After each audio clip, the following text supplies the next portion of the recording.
Some read self-help books, others use meditation. At New Balance, it's believed that peace can be found with a run. You're never truly prepared for adversity, but certain things serve as a guide for moving forward. Whether sprinting or running marathons, the physical and mental requirements become ingrained. Visualizing an outcome, synchronizing breath and body, pushing past pain and fatigue. Those hard-learned lessons serve as a blueprint for overcoming obstacles and achieving balance in life. Go beyond the run at newbalance.com. Hey guys, it's Allie. Welcome back to Infertile AF, the podcast. This is episode 135 called Rachel B. Infertile AF is supported by First Republic Bank. With a best-in-class banking app that allows you to bank anywhere, anytime, and a dedicated personal banker when you need one-on-one service, First Republic is uniquely positioned to offer the best of both worlds. With this combination of personal attention and convenience, it's no wonder that First Republic Bank has a client satisfaction rating 2 times the industry average. So whether you're opening a personal line of credit or planning for your retirement, you can count on First Republic to be there for you every step of the way.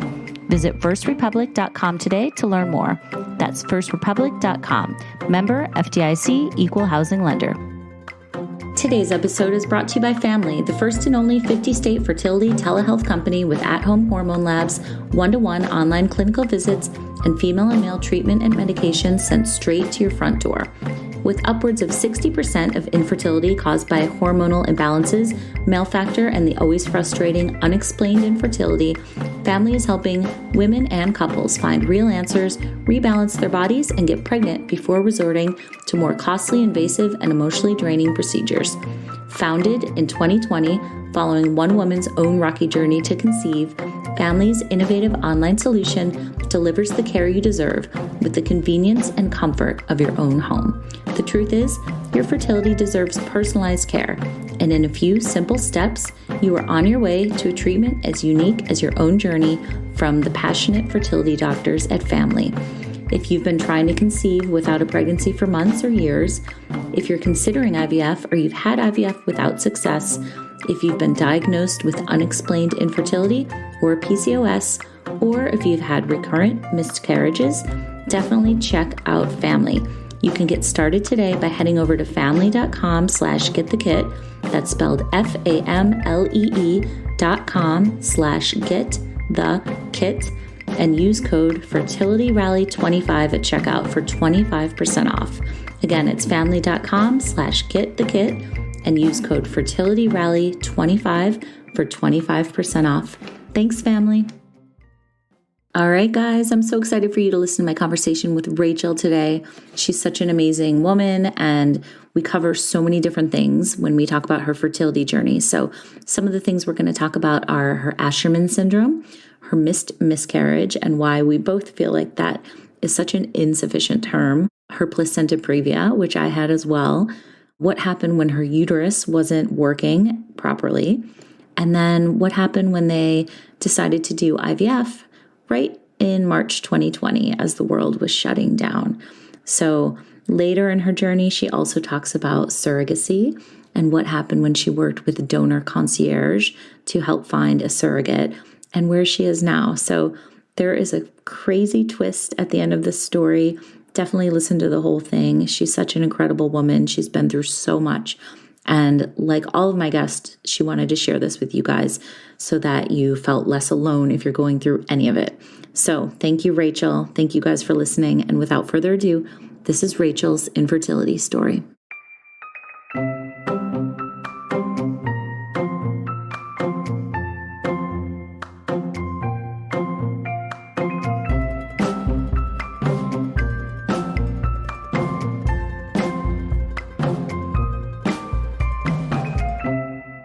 Hey, Rachel, thank you so much for doing this. It's great to talk to you. I'm so excited to be here. And the podcast has been such a savior to me in different moments in time. So I'm very happy to pay it forward if it can be helpful to anyone else. Oh, that's so great to hear. Yeah, I didn't realize that you had been listening to it while you were going through your own journey. So let's start with, I know you have a daughter who you had without any struggles, which is similar to my story. So tell me about that, getting pregnant with her. How old were you? And did you have any issues with the pregnancy? Sure. So I think I was 29 at the time, and we, decided to start trying. And I think started not really knowing, just not being on birth control. And then being slightly type A, that quickly morphed into, okay, instead of just being open to the idea of being pregnant, like, how do I make this happen? And so I think it was at that point that we downloaded an app, Ovia, and started, just managing timelines, trying to understand how ovulation in the process works, and then got pregnant. So I think it was probably 4 months of trying. I had this fear, I think, since I was a kid, for some reason, that it would be hard for me to conceive. So I think that's part of why I went after it with such gusto, and was actually surprised that it worked after only a few months. Why do you think you felt that way? It's a funny, I remember this conversation having with, I don't know if it was middle school, it must've been high school friends. Cause I think I was the last one of my friends to get their period. And we were all talking about, oh, when I have kids, I'll do X, Y, Z. And a friend looked at me and goes, but what if you can't have kids? Because she saw me being a late bloomer as like something was wrong with me. And I think it just it put this seed in my head that like, oh, maybe something is like, and I also just in general try and have sort of low expectations to manage my own, disappointments. I'd rather have low expectations and avoid being disappointed. Yeah. Isn't it funny though, how something that someone says to you as a kid can sear into your brain and stick with you? Oh, for sure. And I'm sure she is such an impact. I have so many of those moments that really shaped who I am and my fears and my insecurities and all that. Okay. So you did end up getting pregnant, you said, after about 4 months? Yep. Okay. And then I know you wrote to me and said that you had to deliver her a few weeks early. So what was happening? Yeah. So it was a pretty uneventful pregnancy until around 30 some weeks. I just started getting insane swelling. Like my feet and legs just ballooned up. And so they were monitoring me for a while. And then when I went in for, I think, my 37-week appointment, my doctor, he's wonderful at saying things very calmly. And he said, oh, your blood pressure is a little high, these numbers. I'd like to just test things at the hospital. So why don't I meet you over there? And I said, oh, should I go straight there? And he said, well, why don't you go home and pack a bag like you're going to have a baby and then meet me there? And I went, oh, so that's what's happening. So I was no panicking here. Yeah. I was all the alarm bells were going off for preeclampsia with my blood pressure, my reflexes, the urine, everything basically. And so that was at, I think, 37 weeks, 3 days. So they went and immediately put me on magnesium to prevent any seizing or anything like that. And then also started the induction. And I had this idea that I wanted an unmedicated delivery. And when they came in to talk about that, and I said that to them, they just laughed at me. Oh, really? They said, you're going to be on magnesium, you have preeclampsia, you won't be able to get out of bed. You will be able to do nothing to manage the pain. So like, good luck to you. But I had known my mom had pretty quick deliveries. My mom had 5 kids. I was the fourth of which, and I was born 8 minutes after she got to the hospital. Like she was an animal. And That's so crazy. I had this like hope that maybe it would be like that for me. And so I think they started the Pitocin at 8:30 at night. And at midnight, they broke my water. And I remember shortly after, my husband, of course, was asleep. And I'm sitting there sort of groaning through the contractions. And I said to the nurse, like, either I really need to go to the bathroom or I need to deliver a baby. Like, can you help me to the bathroom or something's happening. And she goes, oh, okay, like, fine, I'll check you. And like, maybe you can get your epidural. And so she checked to see how far I was dilated. And she goes, oh my goodness, put your legs together. Don't push. We need a doctor. And so my doctor was about to start a C-section elsewhere. They had to take him away from that and race over. And one push later, this little 5.5 pound little nugget came out and my daughter was born. Gosh, crazy. So it was 5 hours from the Pitocin starting to her being born. Okay. So then I thought it was interesting. So tell me what happened after her birth. You had to have a D&C. So what was that all about? So after she was born, sort of nothing happened with the placenta. And actually that her delivery was really easy. But the most painful part was right after she was born. My doctor had to basically rip out the placenta himself. Wow. And I just remember she was on my chest and my fingers were digging into my husband's arm because of the pain of him sort of trying to get all of the placenta out. Mm-hmm. And I continued to have bleeding for weeks afterward. And so they finally checked and I still had some retained placenta. So they did a D&C at about 8 weeks postpartum. Wow. To take care of that. And I just my general philosophy has been, I'll just sort of do whatever they tell me. I trust them. They're very good at this. Mm-hmm. And I don't think I adequately understood what the risks are of a D&C. Mm-hmm. So I went into it without really asking any questions. And it wasn't until many months later that I realized like the D&C could have been the cause of later problems I had. Interesting. Okay. And I don't know if there would have been another option. Like it was an ultrasound guided right. D&C, which is sort of best practice by a very experienced doctor. But it was after that. So we knew, my husband he's the oldest of 4 kids. As I said, I'm one of 5 children. We both had liked the idea of big family and kids close together. So, we wanted to start trying for number 2 as soon as we could. Mm-hmm. And I think I, finally started my cycle again when my daughter was maybe 10 months old and was like, okay, I'm ready. And I think we tried for 6 months and something just didn't seem right to me. Yeah. So I reached out to my doctor and said, I know it's only been 6 months, but like my cycles are really painful, but light. Like, what can we do? And so they had me come in for, I'm forgetting the name, HSG, like the test where they sort of inject a fluid in. So they looked at that and they saw massive scarring. From the D&C? That's so it's called Asherman Syndrome. I know you've had folks on your podcast with it before. So it's uterine scarring and it is very much associated with D&Cs and surgical procedures on the uterus. So that's the thought, is that from the D&C, like the D&C might have sort of nicked the uterine wall and caused scar tissue to start forming. And it was basically like a web across my uterus. Okay. So Asherman syndrome, you're right. We have talked about it a couple of times before on the show, but it's different for everybody. So what did it look like for you? Were you having any other symptoms other than what you found out when they went in and checked it out? No, I mean, I had more cramping than I had been used to, but I also knew that people's cycles changed a lot after kids. And then I had very light periods, which in retrospect makes sense because I didn't have much of a uterine lining. So there wasn't going to be much of a period, but the what was there, it was finding it difficult to get out. And that's what would make it so painful. Okay.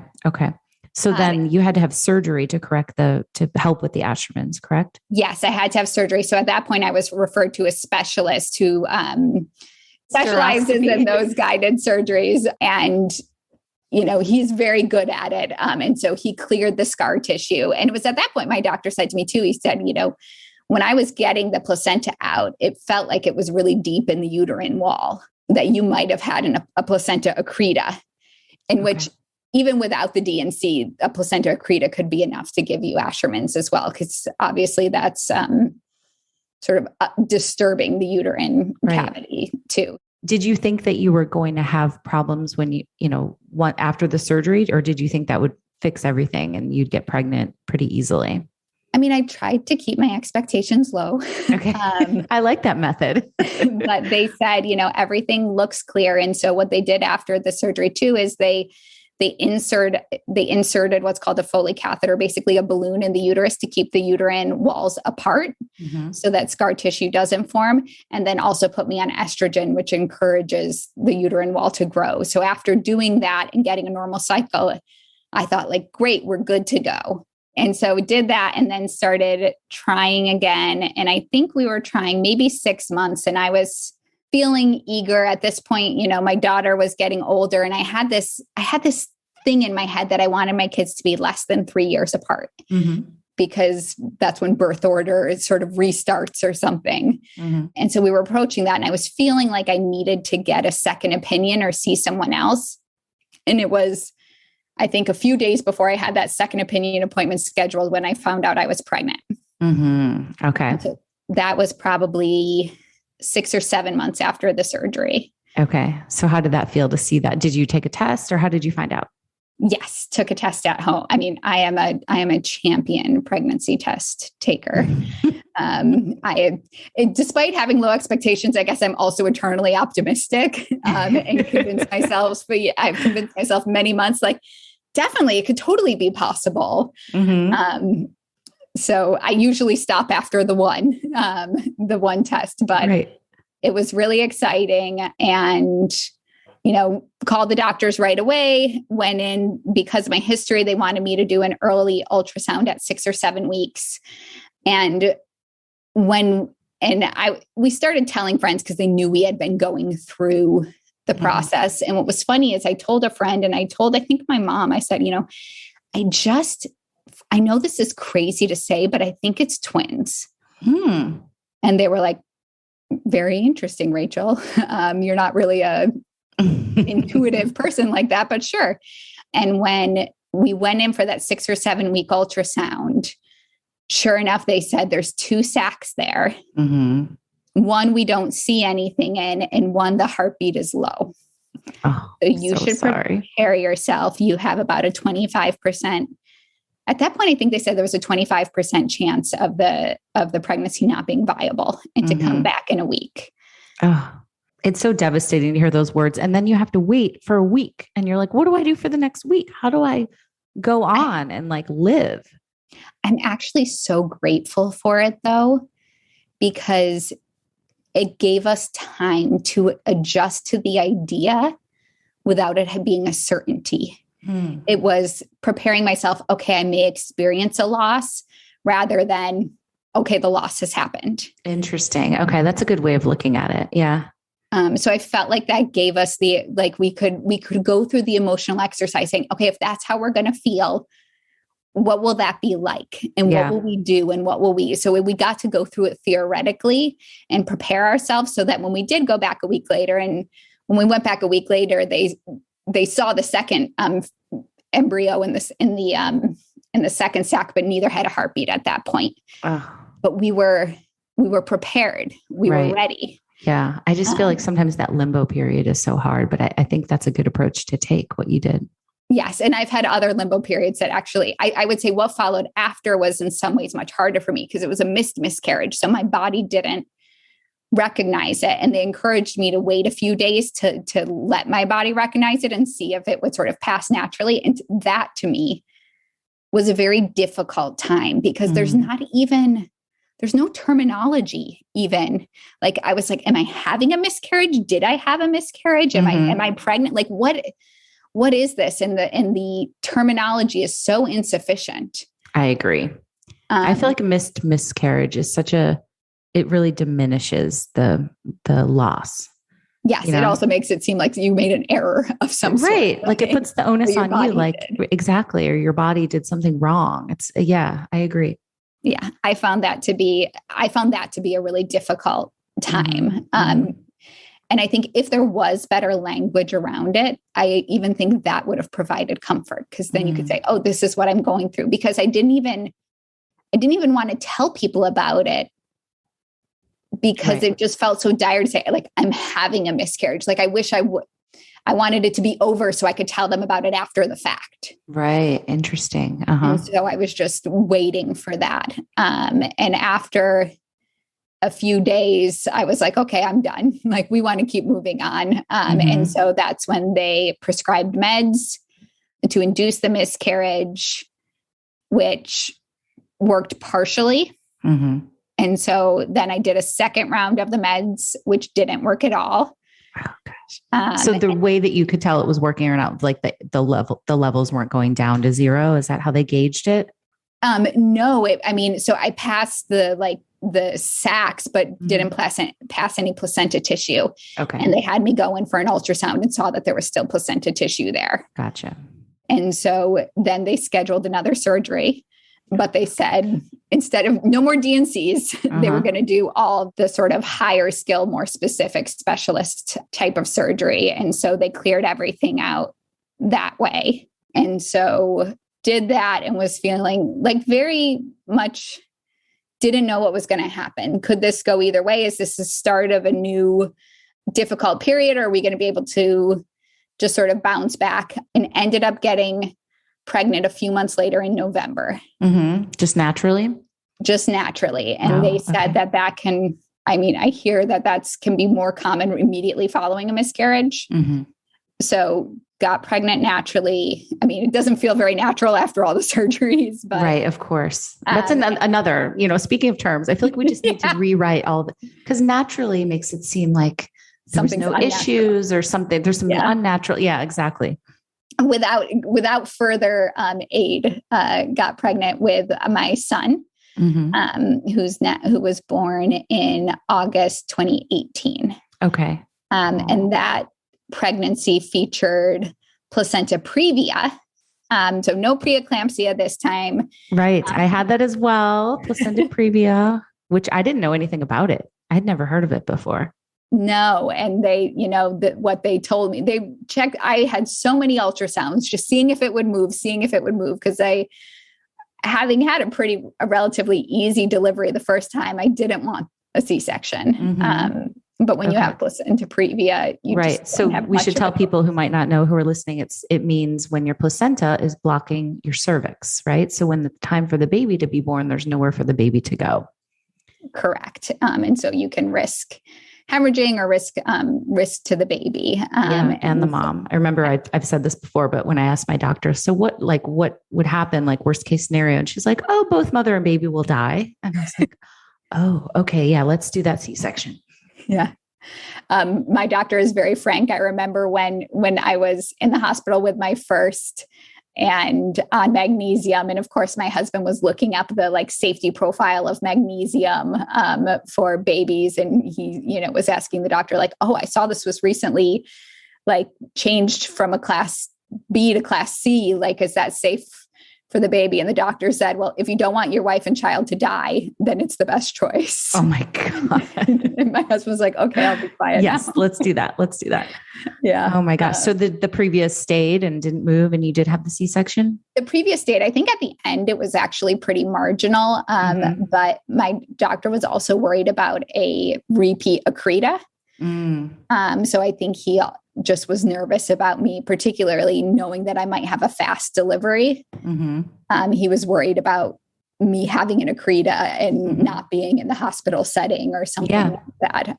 So he pushed for the C-section and I was fine with that. And so no, there was no accreta. It was without complications, besides the fact that a C-section is horrific to recover from, and I wouldn't wish it on anyone. See, I had an okay C-section experience and I didn't mind it. I had two actually, and my recovery was okay. Everybody's different, of course. Yeah. But after our son was born, I said, I'm not waiting around. What can we do? Let's schedule the surgery today. And they said, we're going to wait at least 6 months. Cause I thought the scar tissue is definitely coming back. It's also more likely after a C-section. And they said, let's wait for 6 months and see. Sure enough, just a couple months after delivery, we did an ultrasound or, maybe that was the dye test and they saw the scarring again. But they waited till 6 months to do the surgery, which meant I had to wean. I couldn't, because I had to be on estrogen after the surgery. I couldn't continue nursing. Oh, wow. How did that make you feel? It was fine. I like to think I'm a practical person, and I've had, friends who've made all sorts of choices. And I've always said to them, it doesn't matter. And this was the opportunity for me to take your own advice. Yeah. And it didn't. My son had a dairy intolerance, which made things complicated. But I had been exclusively pumping actually since he was 2 months old because of that dairy intolerance. So in some ways it was a relief to not have to do that anymore. But it was just you never like it when it's not in your hands. You want it to be a choice that you make, not a choice that's made for you. But I knew in the scheme of things, I wanted to kickstart the process. I've always been a person, I cared much more about the timeline than about the like specifics. I was like, I just want another child in my family, and like everything else is details. Right. So did you want like 4 or 5, like you and your husband had come from? Yes, I like even numbers. So 4 had always sounded good. 6 would be too many. Okay. So had that surgery, went right into trying, was like, okay, let's do this. And tried and wasn't getting pregnant. And they said, it's, your uterus is like not in tip top shape. Like even if like most of the scarring is gone, but in some places, your uterine lining is just decimated and won't grow back. So your best shot is if we do IVF, but we won't do that until you've been trying for a year. Okay. So timeline wise, that must've been hard to swallow. Yeah, it was. And it was around then that I discovered your podcast.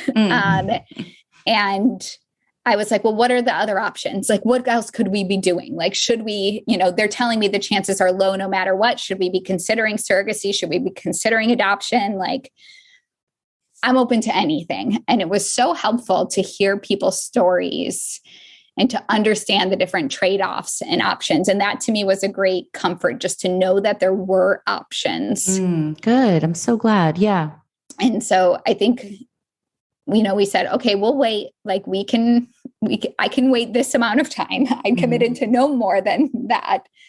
But so we waited a year and kept trying the whole time. And I was always optimistic. And it was in March 2020 that the year was up and they said we could do IVF, which March 2020 was not a great time. That was the month that the world shut down, basically. Yes. And lucky enough, I was far enough into my medication, like protocol, that they didn't cancel my retrieval. Okay.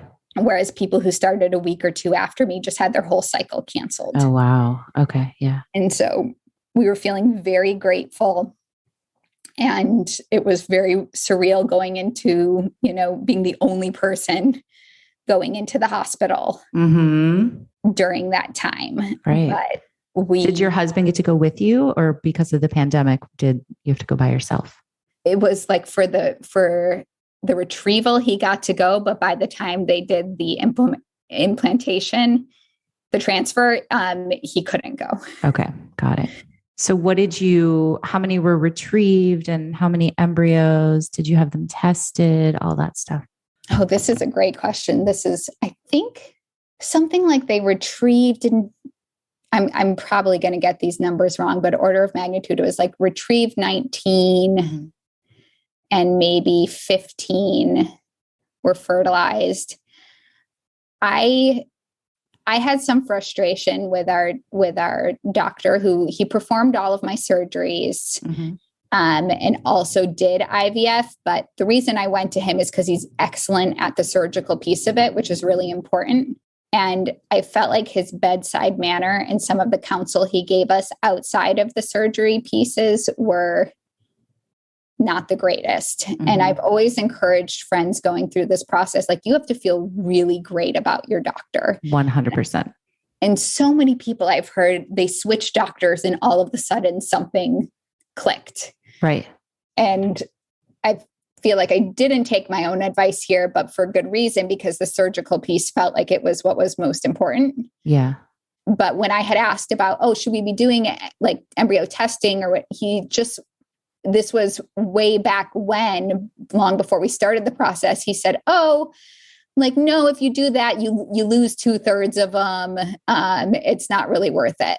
And you have a time delay.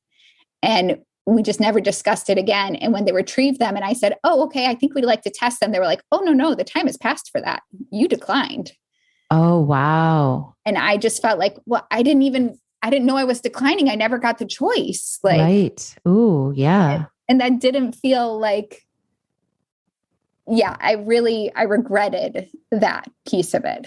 Yeah, it's such a good thing for people listening to know, like, ask all the questions, advocate for yourself, but I guess sometimes you don't even know what questions to ask, right? You didn't even know that the testing window was like a certain amount of time.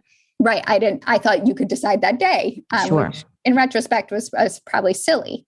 Right. But I didn't realize I was giving up that choice. Okay. Or so that untested, I was making that choice. And you had one embryo transferred? I had one embryo transferred. Okay. And I think I was scheduled for my blood test on like April 4th or something, but took a pregnancy test on April 1st and it was positive, and I was thrilled, ran right in to show my husband. And so was very excited. And went, blood test looked good. The numbers looked good. And then went in for that 6 or 7 week ultrasound. Don't mind me, just sneaking out to go to Kohl's. The home deals right now, they're too good to pass up. Like up to 40% off Cuddle That's bedding, up to 50% off the cutest fall decor, and up to 25% off Ninja kitchen appliances. How can I resist? You can even get 15% off or 15, 20, or 30% off with a Kohl's card. So yeah, I'm going all in for fall. And I can't even wait. Select styles. Offers end October 17th. Some exclusions apply. See store or Kohl's.com for details.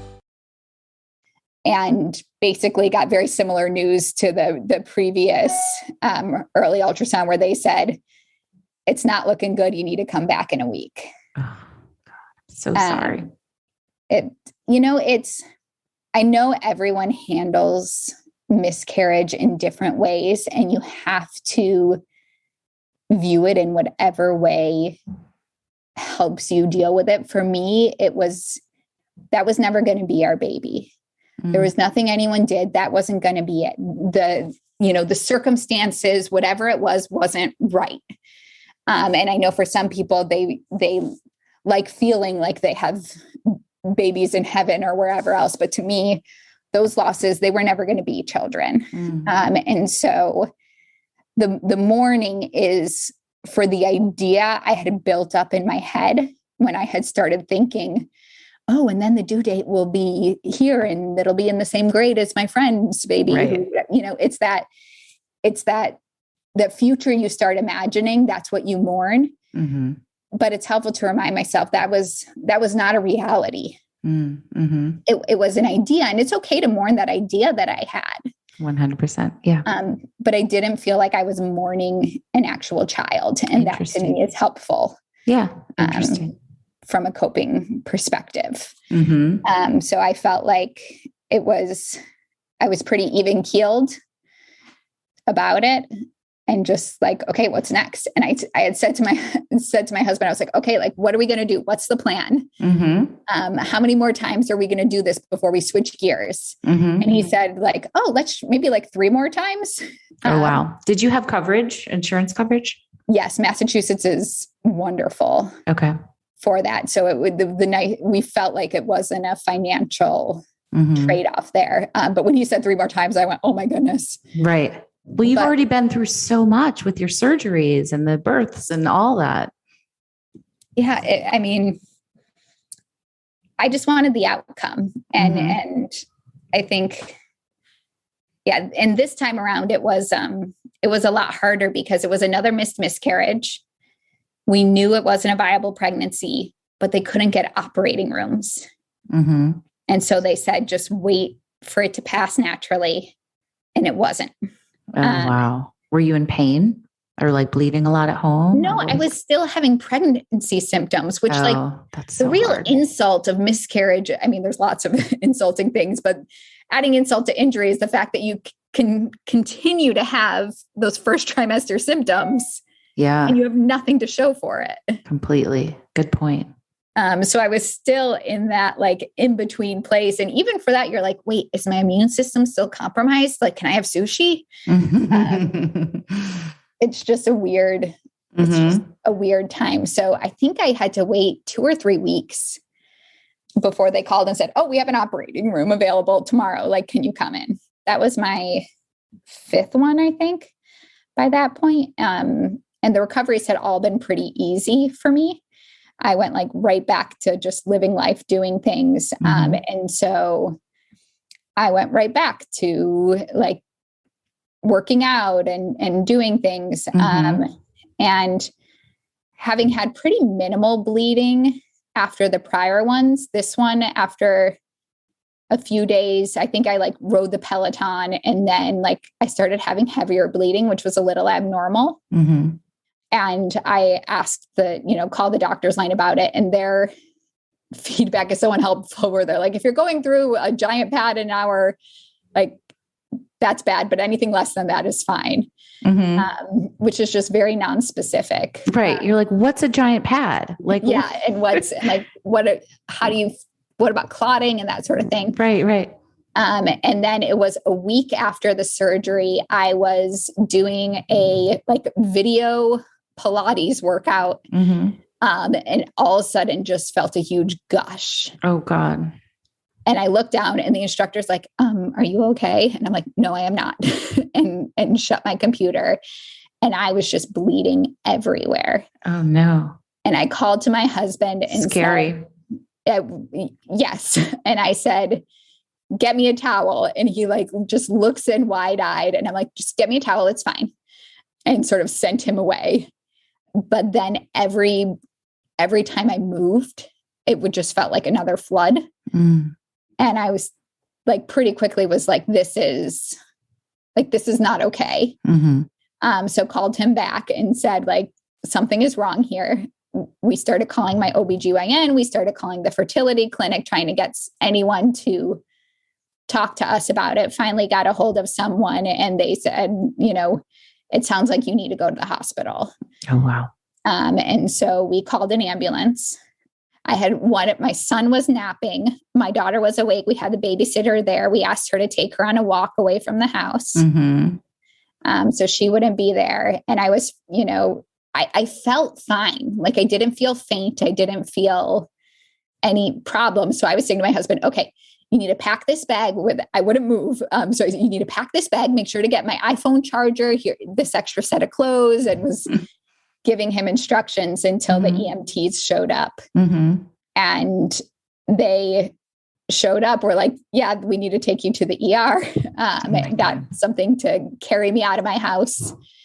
And I was in the ambulance, still in the driveway, when my OBGYN called, and he said, and I said, doctor, I'm in the ambulance. Like they're taking me. I feel fine. My numbers look fine, but we're going.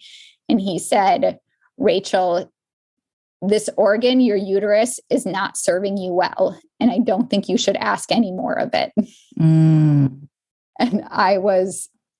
And part of me laughed because it's just so frank of him. That's who he is. Like, and what a time to be saying that, like, could this discussion maybe wait? You're like laying on a gurney. Literally. But in some ways it was such a relief to hear that and to have someone sort of give my body permission to be done. And to the point, a couple of days earlier, my husband had been saying, 3 more rounds. And I had been going, oh goodness. And so we just didn't have to make that choice anymore. Right. So he basically was like, it's not safe to keep trying. It's not smart. Like wow. Yes. You're putting yourself got the chills. You're putting yourself at risk. And when we sort of tried to connect the dots afterward, they thought that maybe I had a placenta accreta just from that miscarriage. Like, and the few weeks I had to wait for surgery, it had time to grow more. And they had said, during the surgery, we noticed some bleeding, but we like cauterized it and it was fine.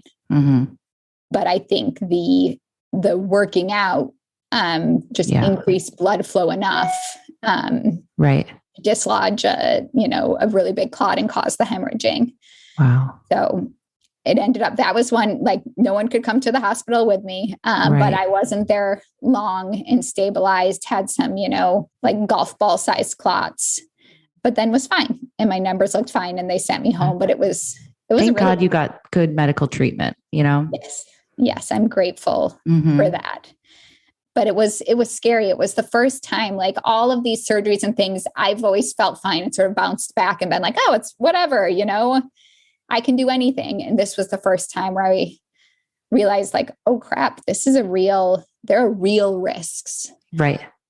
And I could be at risk, and then where would that leave my family? Right. You're looking at your babies and your husband and thinking, okay, let's think about this here. Let's put this in perspective. Right. Yes. So that was, and that was probably the first time where I took recovery really seriously, because I realized the implications if I didn't. And it doesn't take much. No Peloton, Rachel.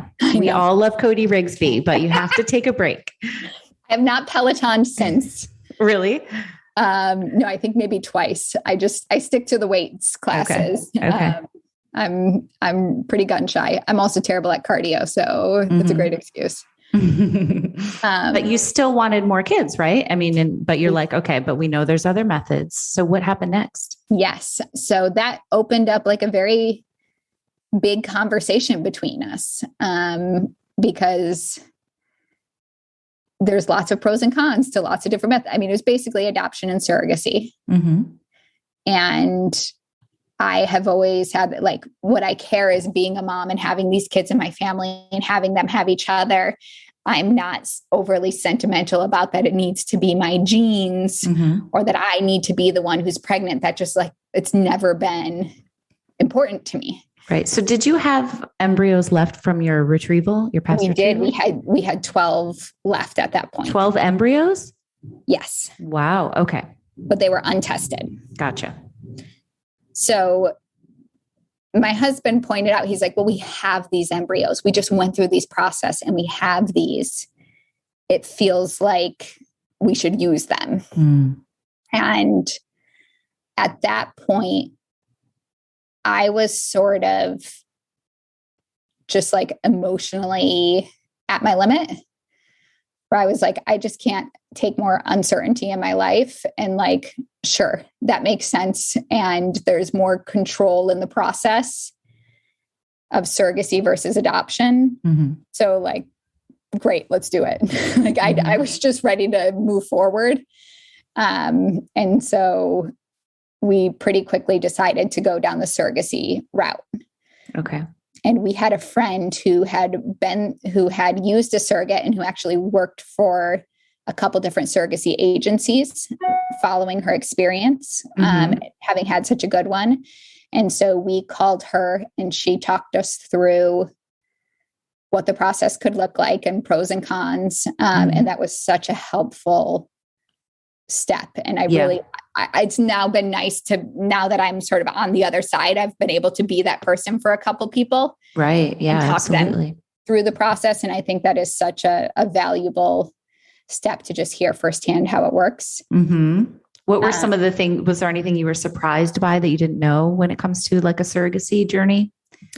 The first thing she told us, which I probably could have found via Googling, but was just understanding all of the sort of pre-vetting that's done around surrogates, around the requirement that they already have children, because they have to be able to prove medically that they've had easy pregnancies and safe and healthy deliveries, and that you can't have surrogacy be a primary form of income. You have to have another form of family support and things like that, that I think from an outsider's perspective, things that we would have been worried about, that of course the industry has thought these things through and they have safeguards in place. So I think that was really nice to hear. And then I think the other just like really lovely thing was asking about, like, who's the type of person who does this? What's their profile? And just hearing like, they're truly just some of the best, most generous people in the world. Right. Wonderful people. Who are selfless. Yes. Who are just motivated by the desire to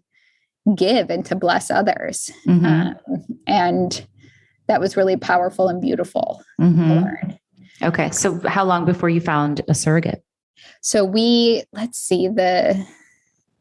was May when I was in the hospital.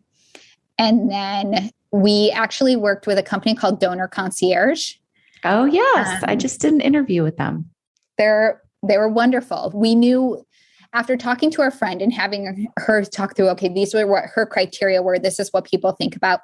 We said, we want someone who's an experienced surrogate, who's done this before, because it's really valuable to us to have someone who knows how to navigate it, that we can sort of rely on in this process. Right. But we also knew that would be a harder thing to find, and it could take a while. And I am not a patient person around this sort of thing. So I was like, what can we do to speed it up? And so by working with Donor Concierge, we gave them our list of criteria, which the biggest one was that having someone who's experienced, and they worked with dozens of different surrogacy agencies to pair us with the right person. Gotcha. And sure enough, the first profile they brought us was wonderful, was a surrogate who she had been a surrogate 3 times before. She worked for a surrogacy agency, actually. And just incredible. Wow. And we matched with her in August, and she came to Boston in November for the actual transfer. So did you decide at this point to have the embryos tested, or still no? So we did. Okay. We decided, so of the 12 embryos we had, 4 did not survive the thaw test refreeze. So we were down to 8. Of those 8, 2 tested all normal. 2 tested something wrong, and the other 4 were either mosaic or not enough information. Wow.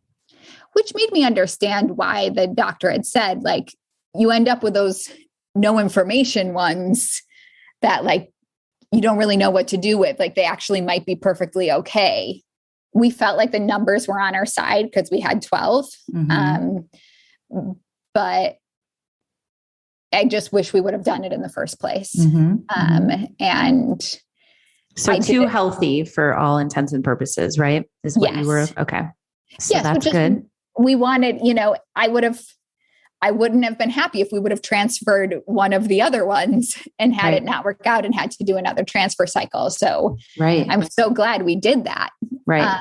And I feel really fortunate that we had the numbers to be able to. Yeah, absolutely.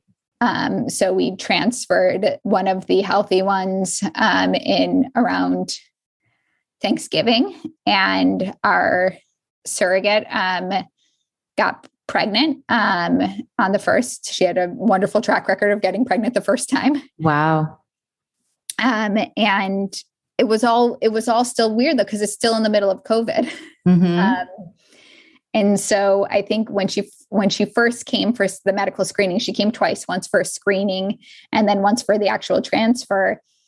The first time, we could have her over for dinner and feel good. And by the time it was Thanksgiving, November 2020, it was a scary time. And we were concerned for her health, even just flying out here because she's in Tennessee.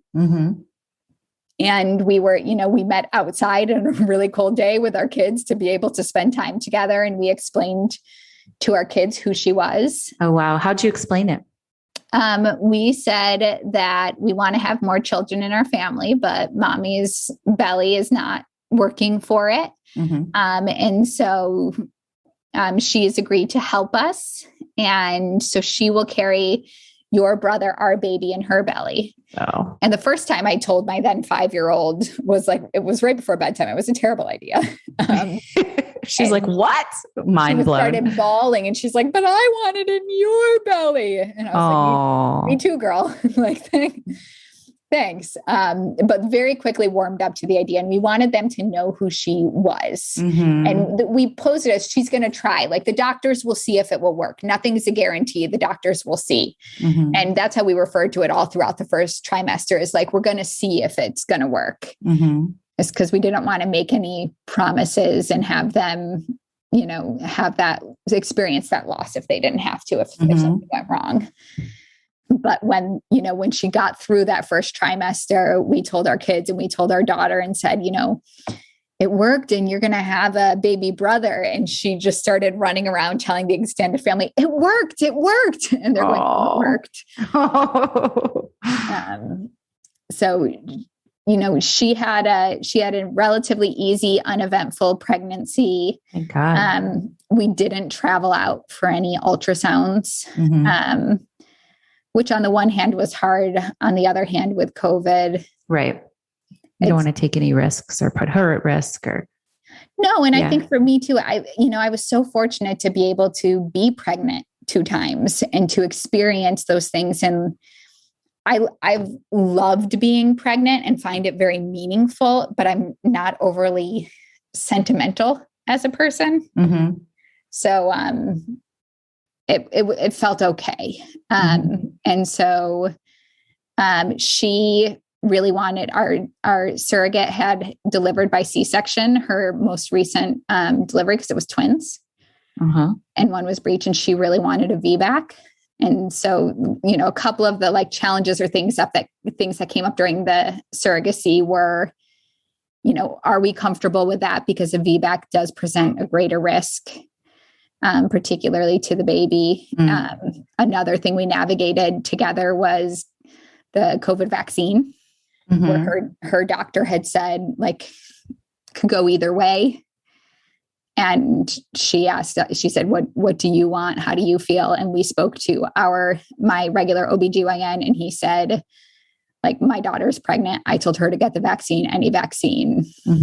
That's what I would recommend. And she ended up getting the vaccine, had a hard time with side effects, but was so thankful that she did. And then also during this time, it was funny, it was April Fools of this year, 2021. And I was like, oh man, it's April Fools. A year ago today, I found out I was pregnant. And I said, you know what? This has actually been a pretty long cycle for me. And I said, oh my gosh, Rachel, that is so that's such toxic thinking. You can't do that to yourself. Don't get your hopes up. You've lived this last several months, just happy, not trying, not thinking about it. And I said, I need to get a pregnancy test just to stop. Oh my God. From getting my hopes up. And so you guys weren't actively trying, were you? No, not at all. Yeah.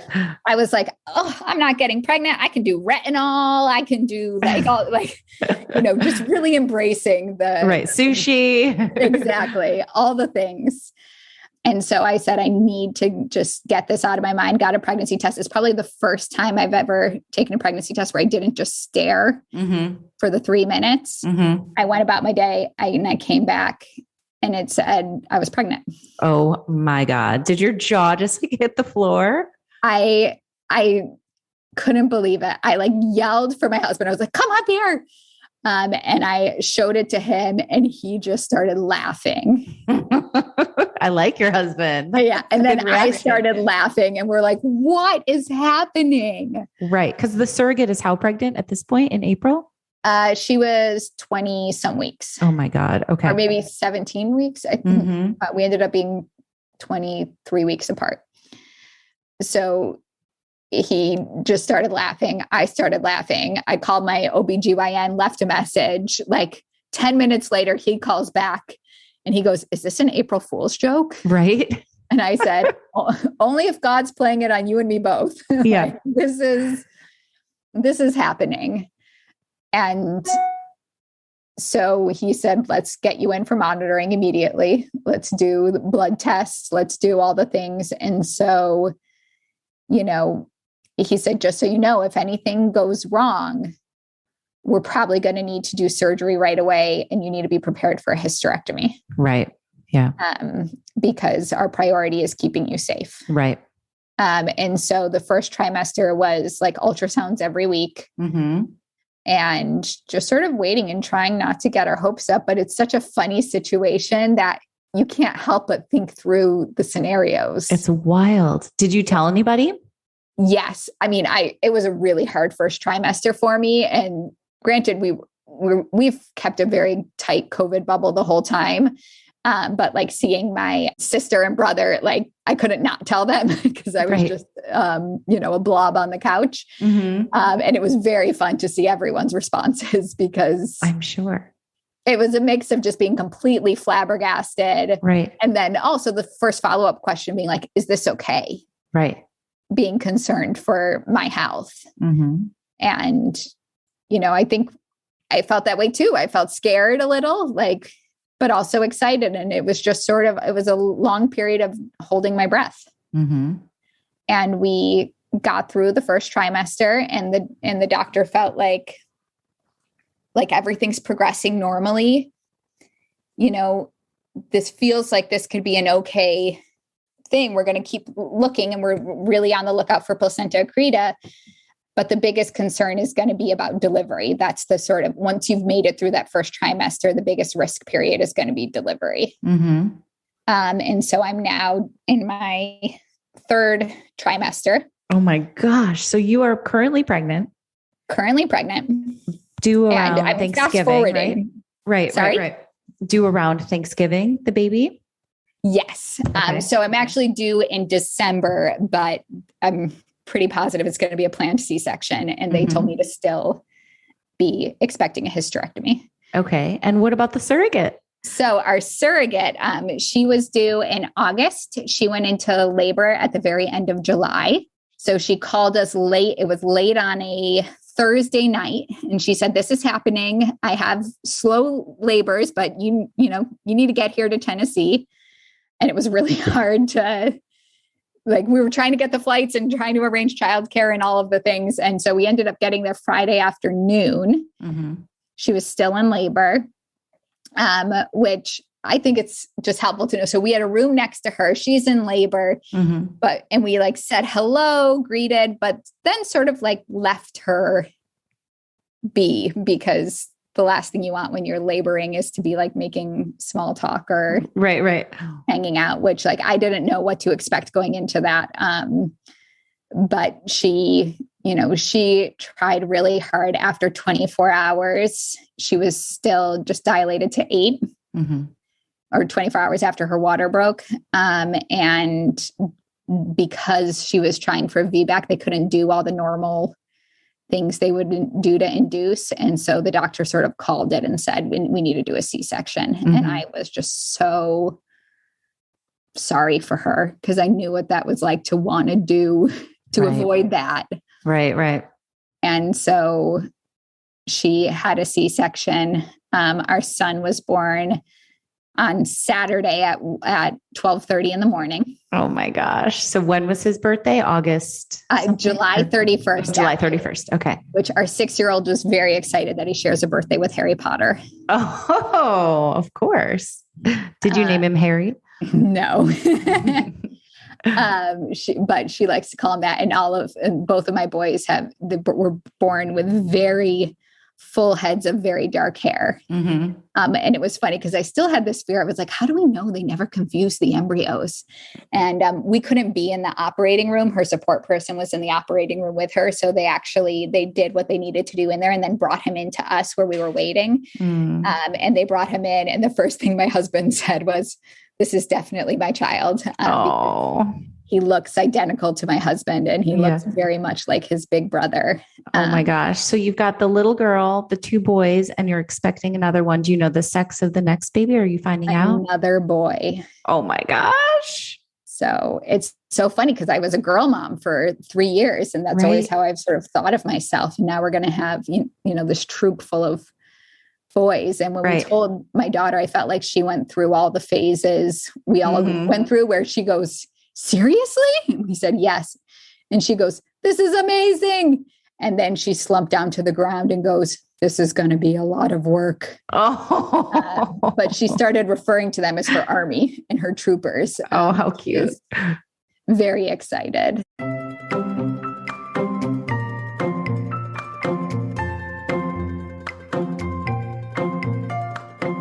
Okay, guys. Oh my God. Are you freaking out at that ending of Rachel's story? I was like, what is happening? I'm so glad she shared it with us. Thank you again for listening. I'm also so excited to tell you guys that Fertility Rally Live is happening on 10/23. As you might know, this is our all-day virtual event where we've got speakers and breakout sessions and giveaways and tons of interaction in our chat on our hosting platform. We've got a happy hour party at the end of the day.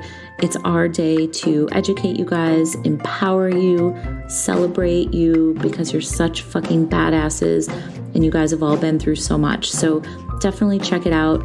You can get tickets on our Instagram. So go to Fertility Rally's Instagram, or you can go to Infertile AF Stories on Instagram. There's links in both of those bios. The tickets are insanely cheap for everything that you're getting for the entire day, and you'll probably win something as well from one of our incredible sponsors. Even if you can't make it live on the 23rd, you can watch all of the content for 30 days afterwards, so you can kind of dip in and out. We have hours and hours of programming, so I would recommend, coming the day of and then dipping out, later, dipping back in to watch some stuff you may have missed. But we're so proud of the people that we've brought on, all these incredible speakers. So please check out Fertility Rally Live on 10/23, and we hope to see you guys there. Thanks again.